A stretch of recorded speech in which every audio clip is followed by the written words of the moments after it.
नमस्कार. पोद्दार ज्वेलर्समध्ये आपले सहर्ष स्वागत.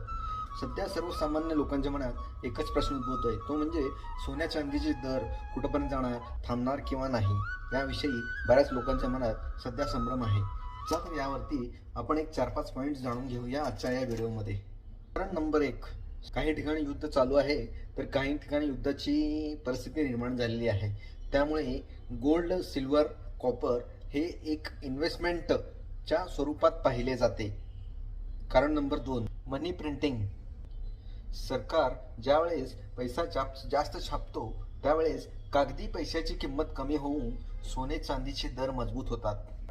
कारण नंबर 3, डी-डॉलरायझेशन. म्हणजेच भारत, चीन, रशिया यासारखे बरेच देश डॉलरवर अवलंबून न राहता ग्लोबल ट्रेड आता लोकल करन्सीकडे, गोल्ड सिल्वर आता मेटल नसून पॅरेलल करन्सी म्हणून ओळखले जातात. कारण number 3, industries demand. EV, solar, AI data centre या सेक्टरसाठी सिल्वर आणि कॉपर खूप महत्त्वाचे मेटल आहेत. कारण नंबर 4, सप्लाय टाईट.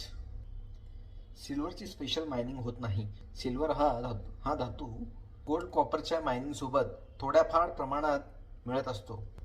गेल्या 5 वर्षात सिल्वरची डिमांड कंटिन्यू वाढतच आहे. आणि सगळ्यात महत्त्वाचा पॉईंट म्हणजे रशिया, भारत, चीन, अमेरिका या देशांचे सेंट्रल बँक रेकॉर्ड स्तरवरती सोने चांदी साठा करत आहेत. यामुळेच गोल्ड सिल्वर इतिहासात आज हाय रेटवर आहेत आणि भविष्यातही रेट हाय होतीलच, असे तज्ज्ञांचे मत आहे.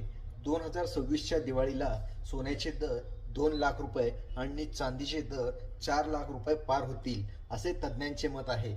तर तुमचाही अंदाज कमेंटमध्ये कळवायला विसरू नका. व्हिडिओ आवडल्यास आमच्या चॅनलला लाईक, शेअर, सबस्क्राईब जरूर करा. धन्यवाद.